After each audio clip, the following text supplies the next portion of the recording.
Good night, Mr. Hinds. Good night, Marcia. How are you? I am great. I got all riled up, and but I'm going to give you back the time. We're going to be And on not till a 10. not a problem. Not a problem. Good night, Andre. Andre, sorry. Hi. Good night, Adrian. How are you Uh, doing? I'm doing well, sir. Yes. Yes. Now, I'm sure you would have heard, right, what we were talking about, the subvention here, which Yes. I thought was a piece of legislation. It was a piece of law, but the hearing now it's a convention Yeah. within the parliament structure. hmm What are your thoughts about this? Well, when this first surfaced, I was sent a PDF with the details of this convention. I have subsequently learned that it might have been that what I got is the current iteration of it, but that it was changed. It was never clear to me when it was changed. But what I got was it spoke clearly to how the subvention is awarded.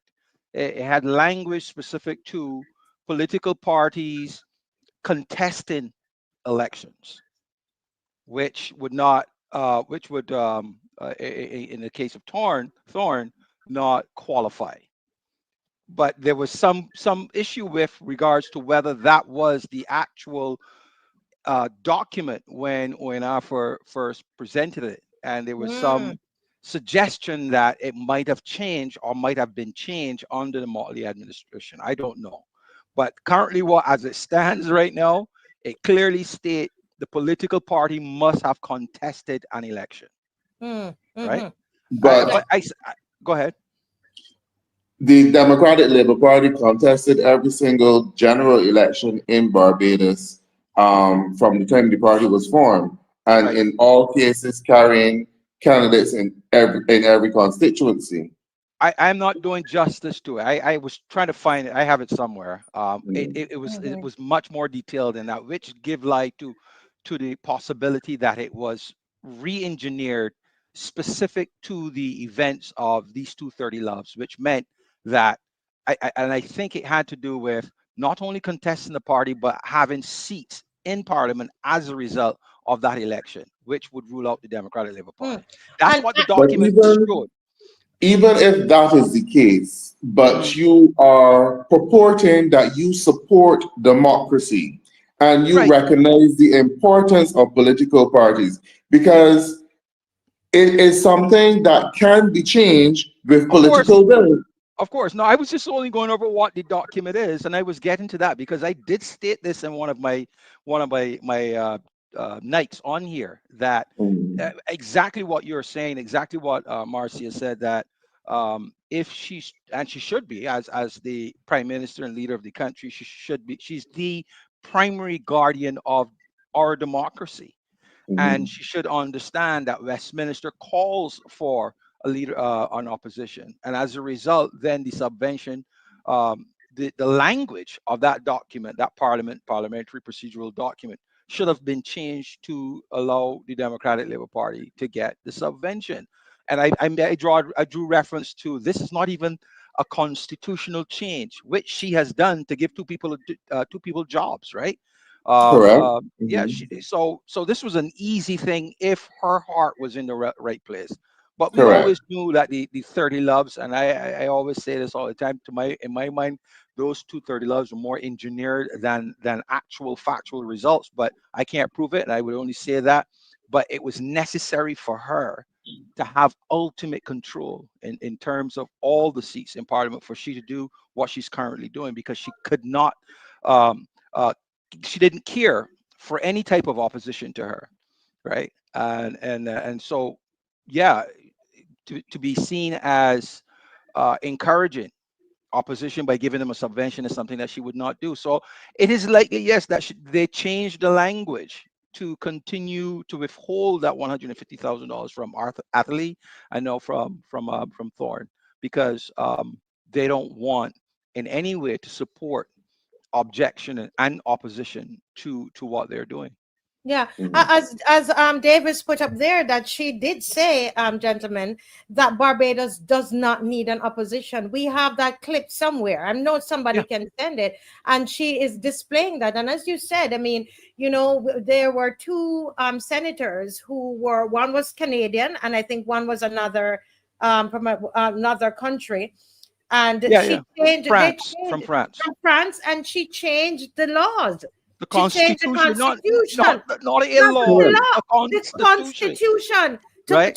to make allowance for them to be But senators. yeah, something as simple as that. She messed with the Constitution, which that type of change, that type of meddling with the Constitution should be reserved for serious things, not something that's to give to people that you like a job. It's ridiculous. So this lady app, yeah, it's clear. I just wanted to go over that, but I thought that the Democratic Labour Party and before them, Atlee, should at every opportunity make noise for that money, because people tend to forget things, you know. People tend to forget, and it would put her and continue to put her in a bad light. People will continue to Mhm. ask the question, what's why are you not giving the people the money? What's the big deal, you know? And put her under the pressure, right? That she deserves to be under. So I'm glad that they're picking it up again, and I think that they should at every opportunity speak to it, because it's yeah. I sure they will come back and say, oh, you all are hungry for the money and all. You know how belittling they can be. But in spite of that, it needs to be aired out there. More people need to be aware of it, that this is what they're doing, and to continue to couch this as a threat. This is another example of the threat to democracy that under this government, that they Mhm. are withholding the subvention that is necessary for the party to function as an opposition, which is a requirement under the Constitution and in the Westminster system that we currently have. You understand what I'm saying, But guys? you, Regardless of what the Mhm. party is, but if the you're a government true has not Barbadian, the go government ahead. has not responded to it. They have not, because they know they are likely to lose this argument in the public domain, and that's why they haven't responded. And I think, yes, actually, I know the Democratic Labour Party has done me a favor by not continually to highlight this glaring threat to democracy, and not providing the subvention. They have not spoken about it. They have not said anything. I think they probably leaked the document that I got to quell the angst that was, because a lot of people were like, why are you not giving the people the money? What's the problem here? And apparently that document did quell a lot of people that had some initial issue when it first was publicized. But we But don't know if it was re-engineered, as you said, in the under agree. this. or We or don't even know. So even if it wasn't re-engineered, the intent clearly behind its origination was that this is to strengthen democracy. It was important. I don't think that anybody at that point in time, or in for anybody, thought that um, or factored in the possibility of one of the two main parties not having seats in parliament, and therefore Mhm. it wasn't necessary for them to structure the document in such a way to accommodate that. this here, because we need to remind ourselves. Go ahead. It was reckless. It was political, obviously, trying to ensure that they win the election, and making sure that they cast the Democratic Labour Party in a negative light, because that's what they do when you go out to campaign. You put yourself up on a pedestal and you tear down the other party. And I saw that as part of that. But as usual, Mia Motley, she went way over, not realizing her responsibility as leader of the country to at all times to be seen as protecting the democracy. To make a statement like that coming from her in her role as leader of the country was clearly reckless, clearly reckless. And But why it was was it reckless? What part of it was reckless?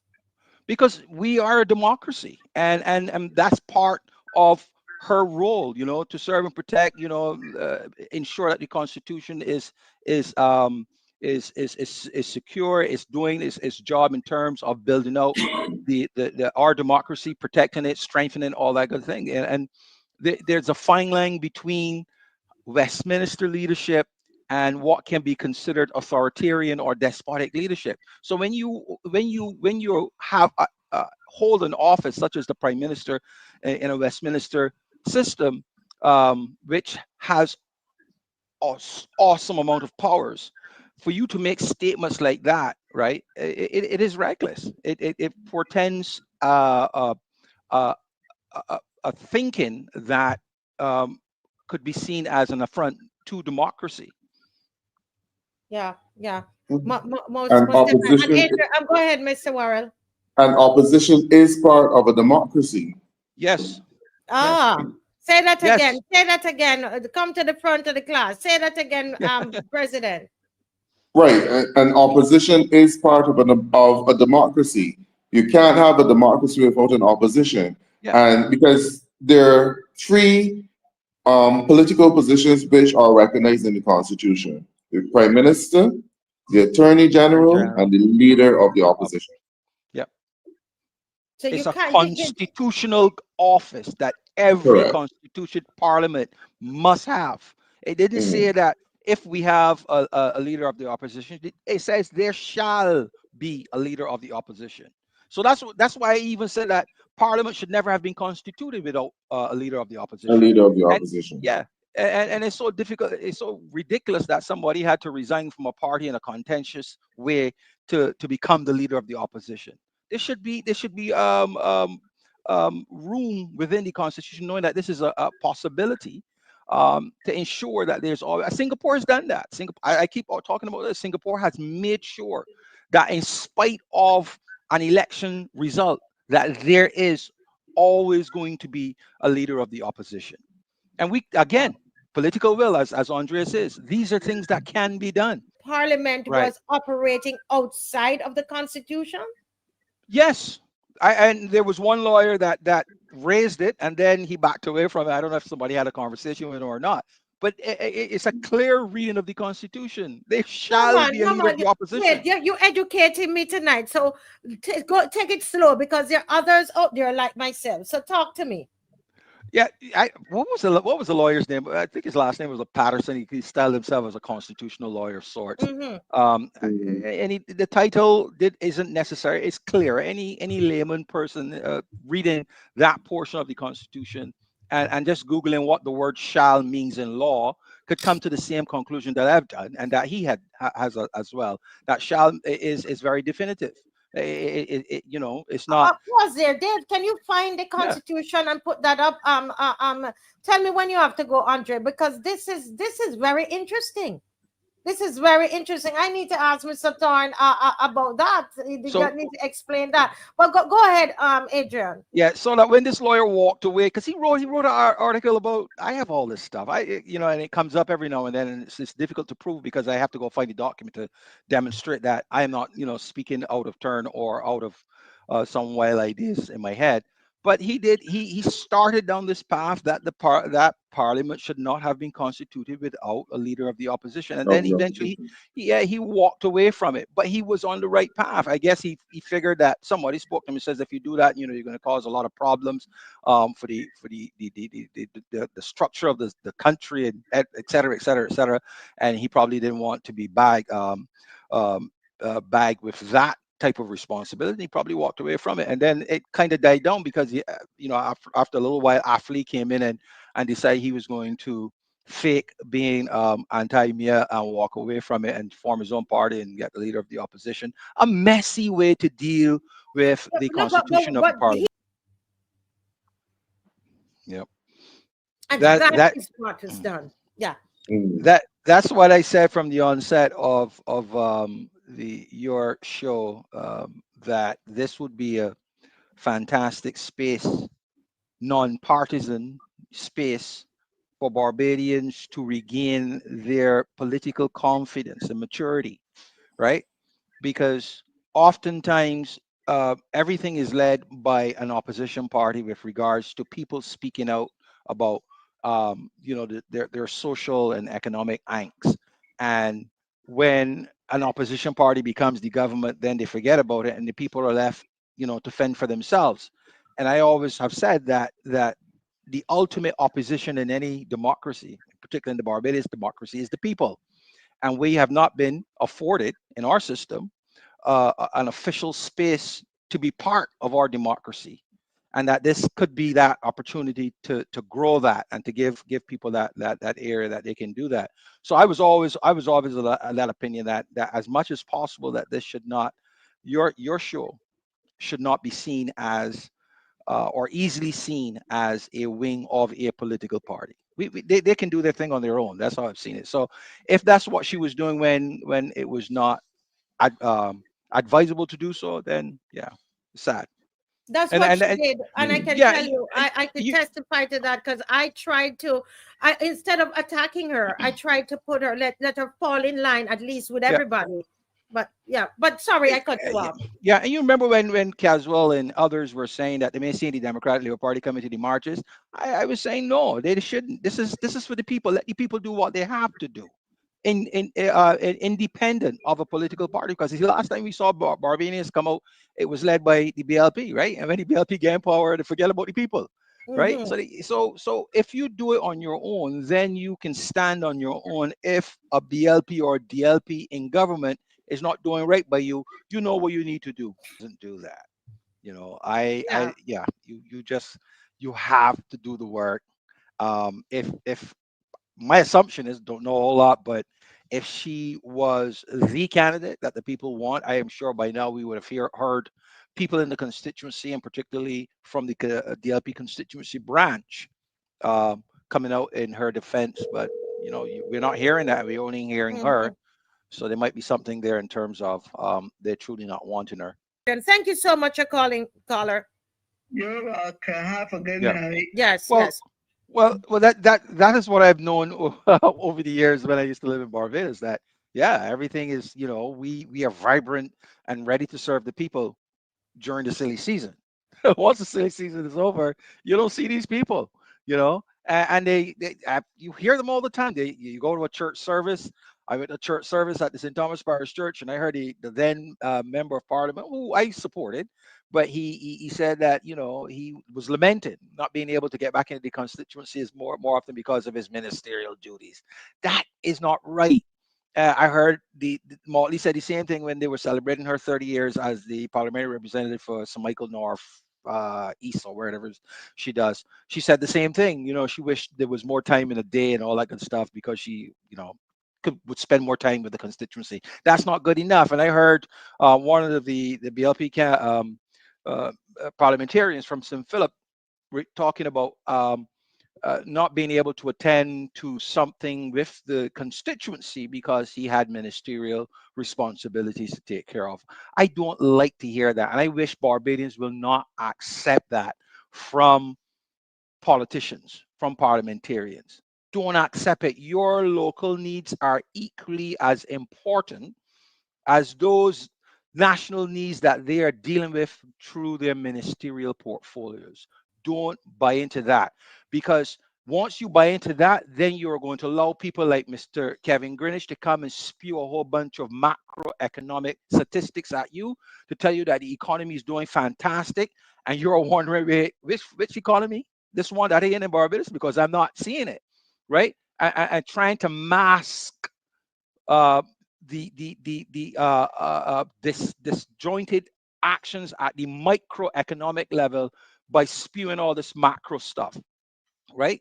And this is what the politicians do. They talk about, the national need. I'm Minister of Agriculture and I need to do the XYZ. That's why you can't see me in the constituency. No, you need to do both.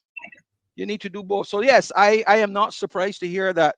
And as I said, there are some representatives who are very good at both. They do both. They Yes. do the representation, and they also attend to their ministerial portfolio. And And then there are others, Minister Wood was one of those. Anthony right? Wood, I can vouch for that. Right.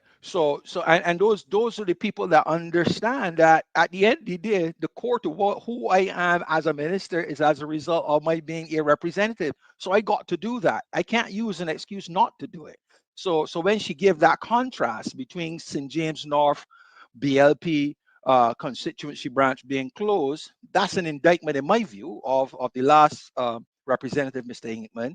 And then she gave an opposing view as to what pertains in St. Peter with Colin Jordan. oh god, I can't remember the guy's name. Yeah, The Colin Jordan. constituents shouldn't be walking around saying they don't see their representative. Colin Jordan, right? There's no representatives, no constituents should be walking around saying they don't see their representative. Yes. You know, Well, should we have a caller on the line, and this is former Senator Gill, is on the line, and he wants to speak a bit about that constitutional issue. We have a few minutes, so go right ahead, Senator Gill. No, actually, well, that's if it's in the American context. What's a senator? Always a senator. Oh well, But, I'm no. sorry, Mr. Gill. No, you were asking if anybody could have given strength to the statement. So I flipped to my constitution and it is there. And I sent you. Actually, I sent you. Oh, you sent me photo of it. okay. Let me look for it Yes, while I you're sent you a speaking. photo Yeah. So that I had found it too, and I thought we had moved on, so I didn't get back to it. Yeah, Section 74 talks about the leader of the opposition. Yes. Then Section 35 and So that's it 36 there. talks about the You can read- you- constitution of the Yeah, I'm parliament. gonna put it up. I'm gonna put it up. Thank You can you. read it. Yeah. Yes. Yeah. Okay. was I just sent it making to you aware Dave. Yes. Go ahead. that I did send it on. Okay. Have a good night. Yes. Thank you, sir. Thank you. Right. Yes. Yeah, so in reference Go to ahead. that, right? So yeah, Section 74 talks about the leader of the opposition, how the leader of the opposition is picked, and then Section 35 and 36 talks about the constituting a parliament, with specifics to Section 36 talks about the Senate. You know, the Senate shall consist of 21 persons, and then 36.3 says 2 senators shall be appointed by the president, acting in accordance with the advice of the leader of the opposition. Shall. So you can't have the parliament fully constitutional if you don't have a Senate. The Senate can't be fully constitutional constituted unless there's 21, and 2 of those two of that 21 have to be done by the leader of the opposition. Shall means that it is mandatory, it is necessary. So that was a sticking point for Mr. Patterson, as well as anybody who, takes to a layman understanding of this is not very difficult to understand.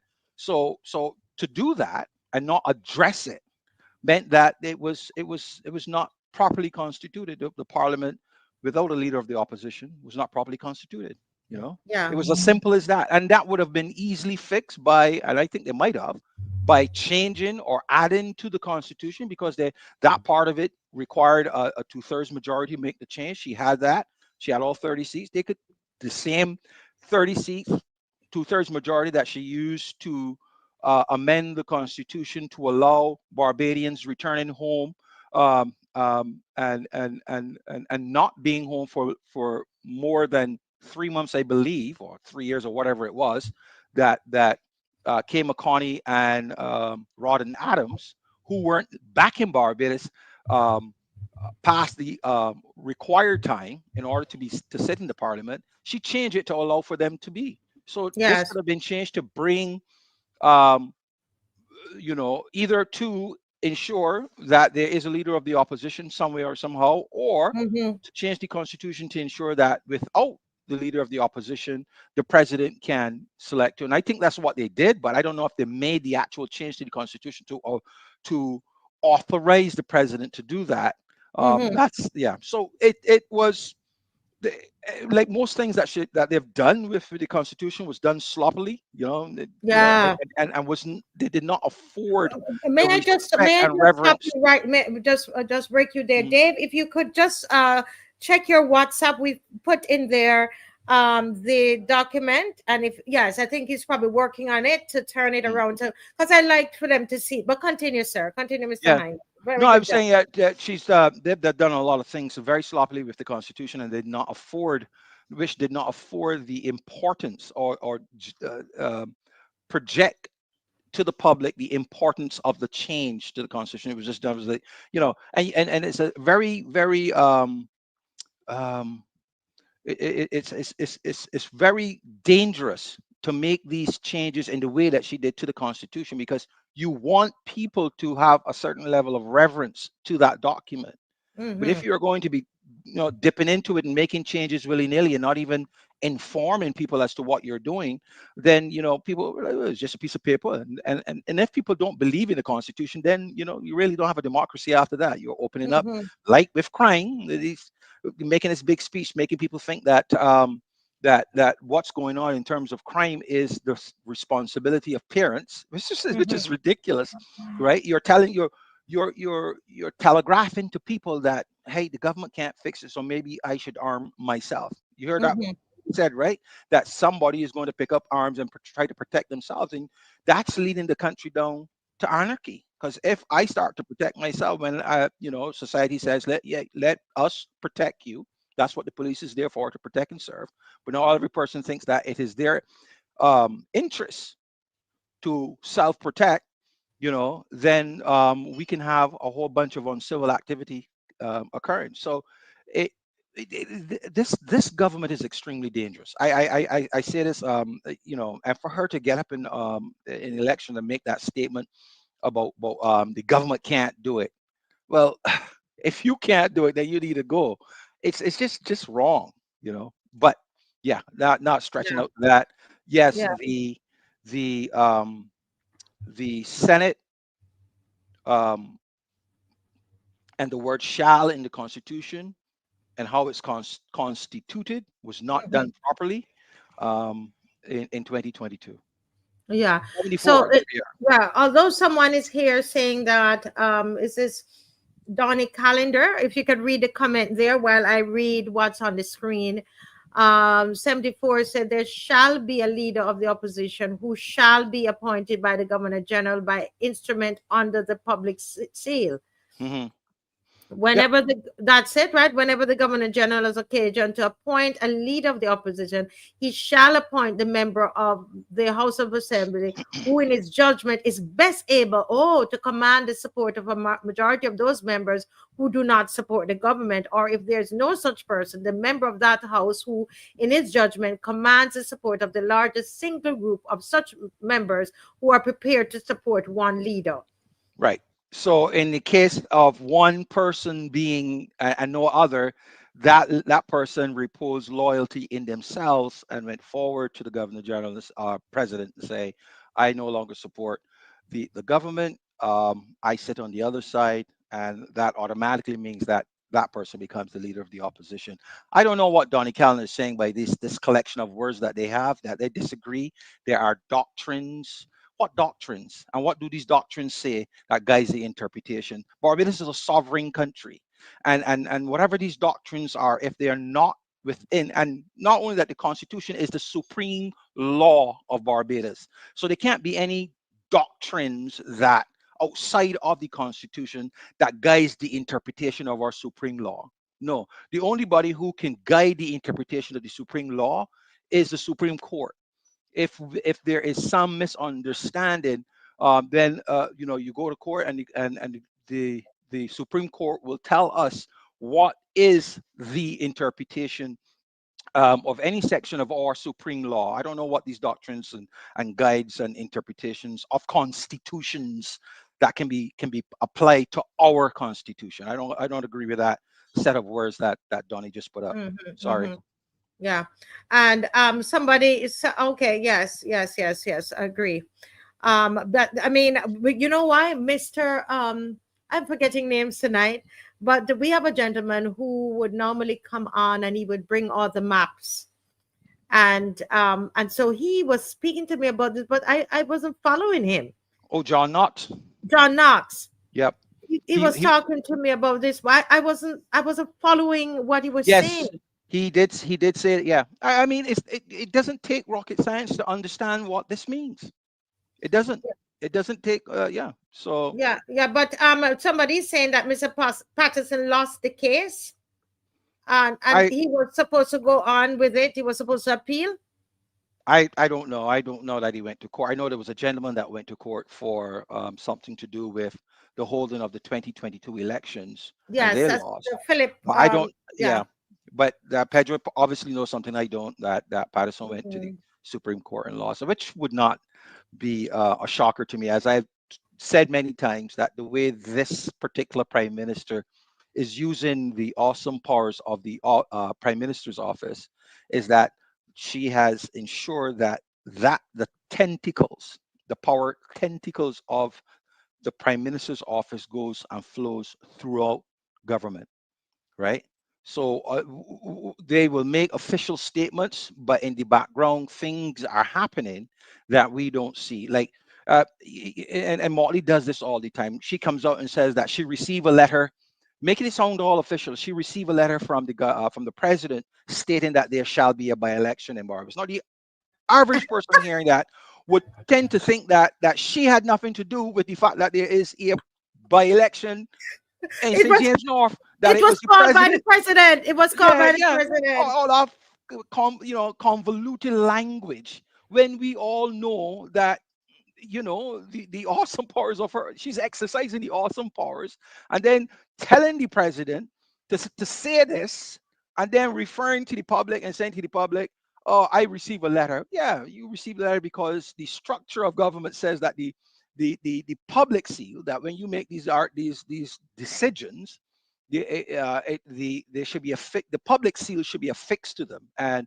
the president holds the public seals, and by law, when you want something to be affixed with the public seal, the president is obligated to do that because she's just a ceremonial president. She has to do what she is advised to do all the time, right? So, Yeah. but they use this convoluted language to continue confusing people that something important has happened, that was not occasioned by me, the prime minister. No, it doesn't work that way. Yeah. Everything, all roads lead to the prime minister. All big works must go to the prime minister. That is very, very true. Yeah, very true. Well, before I mean, we wanted to touch on the economy, and so the people love Yes. to hear you, and we didn't get a chance, but you kind of touched on it a little bit, and then you got Mhm. to give me about 5 minutes to deal with this thing with Neil Rowe, and also and Neil Rowe and Abrams, because I realize that a lot of people on brass tacks, they don't use brass tacks to widen any kind of rift No, in the no, no, DLP. It's not no, used. Brass tacks is not used for that. no, no. Brass tacks is only used to widen any rift that they see in the DLP. So I'm going to talk about Yeah, them this time. But let me give you a couple minutes. We have 10 yeah, minutes. So we're yeah. going to share it. Okay, go ahead. Okay. So, what do you want me to talk about? The economy? You You said. want us, or you want us to leave that for Sunday and deal with the Neil Rowe thing? What time is it now? 9:50. Yeah, I think yeah, the economy is a much bigger, because I want to uh, tell people the way I structure things. I'm going to use terms that I Right. want to That's what define the I thought. terms. Excuse me. I want to define the terms so that people can follow along, like what is macroeconomics and what is microeconomics, and Mm-hmm. then explain to them, summarize what Dr. Don Marshall said in the context of macro and microeconomics, so that people can follow along. So I think, yeah, we should do that on Sunday. And we Okay. can quickly talk about Neil Rowe. I think Mr. Torn did a fantastic job in explaining that scenario, and I think people should go and watch So the. let's set it up before you go Okay. right in it, because everybody might not have known. So Neil Rowe was accused of Hmm. rape, Hmm. and the case has gone to court, Hmm. and he has been acquitted. Hmm. And when he got out of the courthouse, along with his lawyer standing beside him, Exactly. he made some statements, and in those statements, what part of the statement that he made, he alleged that his colleague, who is Wilfred Abrams, and I don't know if Hmm. Dave can put up their pictures, Hmm. that his colleague Wilfred Abrams, he said that that colleague, he believed lied, alleging that the colleague Wilfred Abrams lied under oath. Right. He didn't say he believed. He said he lied. He He said he said lied. That's he didn't what say he he believed said. that he And did. He I'm said he allowed lied. to say Right. he said Oh, that, absolutely, absolutely, right? And absolutely. and for me, it's an allegation. He's Hmm. alleging that the man lied, that Hmm. Wilfred Abrams lied under oath. Anybody heard that? Yep. I wonder if anybody heard that. Well, it won't. Mhm. Now I will. No, you can go right ahead and say what Mr. Right. Thorne was saying. Yeah. Right. So a slight issue occurred as a result of that. Many of us who listened to it live heard that part of it, where he Hmm. referred to a colleague taking the oath and lying, and that colleague should know better because they are a member of the cabinet, right? Hmm. when VOB and CBC and these other places publish the audio note of that exchange, that part that Mr. Rose said was cut off. So I wondered why. I reached out to one of the media people, and they said that they have concerns about defamation, about libeling or whatever Mr. This colleague. Mm-hmm. And I said, okay, yeah, that's kind of. But I was wondering, why would Mr. Lashley, the lawyer, standing next to his client, allow for his client to so brazenly libel or slander somebody, right? So I said, it Mm-hmm. can't be. And but I'm not a lawyer, so I don't know. But then I listened to Mr. Thorne break it down, and Mm-hmm. Mr. Thorne says, look, Mr. Abrams went to court, gave his evidence. At some point, the jurors adjourned, came back, and issued a not guilty, which suggests Mm-hmm. that the jury did not believe what Mr. Abrams said, right? So if the plaintiff, Mr. Rowe, is of the opinion, based on the evidence that Mr. Abrams gave, and the jury not believing him, it must be that he lied, right? Mm. And that Mhm. he's right, he is within his right to say so, right? So that if I took it, at that point I didn't understand that, but that makes sense to me, that if you give evidence and that evidence was rejected by the jury, then the jury must have been of the opinion that you did not tell the truth. So if you didn't tell the truth, it meant you told a lie, Mhm. right? So that with that the plaintiff then was within his right to characterize that evidence um, as not the truth, which would be a lie. So he didn't do anything wrong, right? But um, if Mr. Abrams was to want, no, so I think the argument was that he perjured himself, that some of the armchair folks were saying that he perjured himself by lying in court. I'm like, no, he didn't perjure himself. It's just that he gave evidence and the jury didn't believe him, right? It would be for the court now to prove that Mr. Abrams perjured himself. You don't, he didn't automatically perjure himself because his evidence was not taken into account to produce a guilty verdict, right? So again, Mr. Rowe was within his rights, according to Mr. Thorne, to say what he said.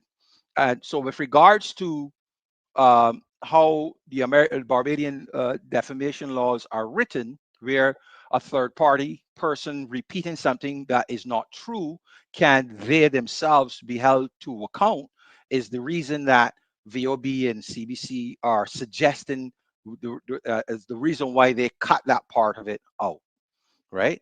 So it's I no, and that's a part that I bought. But for me personally, I was of the view that even if um, there was an argument by Mr. Abrams to suggest that yes, he was indeed defamed, and that he would have recourse to take Mr. Rowe to court, I don't think that would happen.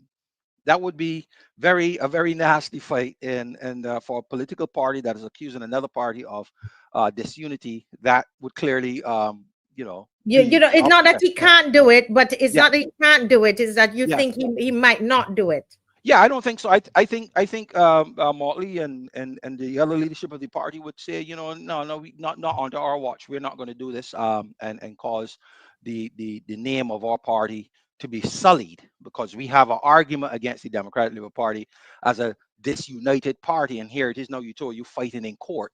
That would not argue us. So I think that in itself would say that they're not going to do anything, and before long you're going to see two of them out in public hugging up, and that laid to rest. I guarantee you that that's going to happen, right? So yeah, that I wrote this. I said I think such would likely not occur. That political party unity may call for camera heads and a likely outcome out of court settlement if there is to be one. Yeah. One Well, Roe laid an accusation about a colleague lying under oath. In that case, he did not state it as an opinion. He said in that he did so as a fact, and he would need to prove, especially if the court took no action against the witness for doing what Roe appears to have alleged. in my opinion, to take action against a former plaintiff and not their witness would be messy and likely unsuccessful. So you would have to take action not only against, you would have to take action against the defendant, the lady, sorry, against the young lady, as well as Mr. Abrams, in order to have success, because it would be a case of both people lying, not one and not the other, if that's what he's contended. So yeah, it's. Well, I don't think anything is going to come out of it. That's your view of it. Let me read what somebody with a legal mind wrote, Yep. right? And they said they sent this to me. Can someone tell me if Mr. Wilfred Abram has responded to the charge publicly made against him by a party colleague that he committed the criminal offense of perjury against him in an effort to have him convicted? Without a response from Abrams, can he survive as a member of parliament and sit on the same side as Roe? What also is his obligation as a member of the cabinet and an officer of the court who has from time to time acted as Attorney General to Parliament, given the Westminster principles which observe Parliament, which our Parliament observes? So that is a question that somebody in the legal fraternity, those are questions that they send. So there are different views on it. So I just wanted to present that. I think a clearer picture with that, because I honestly at this point I can't recall the exact words of Mr. Abrams' testimony, right? I did hear a small part of it, and the small part of it I heard he was answering yes or no to questions that was put to him, and he did not, in my view, again, say anything in the affirmative that agreed with the young lady's insistence that she was raped, right? So it depends exactly on what he said. That it very well could be that Mr. Rowe is interpreting what he said as a lie, when in fact what Mr. Abrams said was not a lie, right? Well, I will leave it to because as we said, we don't know, we weren't there. I leave it to the lawyers and Mr. Rowe and his attorney and all of that. We are just asking questions, right? Because none of us, we're not attorneys, right? So somebody was asking me if you're an attorney. So no, I'm not. I said that up front. I'm not. No, they didn't hear. So I just repeating. None of us. We're not attorneys. No, okay? I'm not. I am not. Definitely I'm just giving my opinions. But I live in a democracy that is governed. Barbados is a nation of laws, and I try to understand the laws that govern my existence in this society as best as I can, right? So just because I'm not a lawyer doesn't mean that I shouldn't have an opinion about legal matters, right? So yeah. So we just want to make that clear, because the person can ask it something, I think twice or something. All right. And only being a lawyer only comes in as to whether you're going to defend somebody or whatever. I'm not defending anybody. I'm just giving an opinion. I should That's all right. I guess they want to know. They just wanted to know, since we're speaking about legal issues, and I don't purport to be anything like that at all, and that's why I read for you what the lawyer is asking, what this person in the legal fraternity said this to me. Okay. All right, folks. Well, we have come to the end of a show again, Adrian, and it's exciting. I hope you're having fun. I am. I like, I love to be in conversations and talking about social things. I think more people should find some. I don't know. I like this. I like discussing topical issues that are floating around in the society that you're living in. So I think more people should be involved. Yes.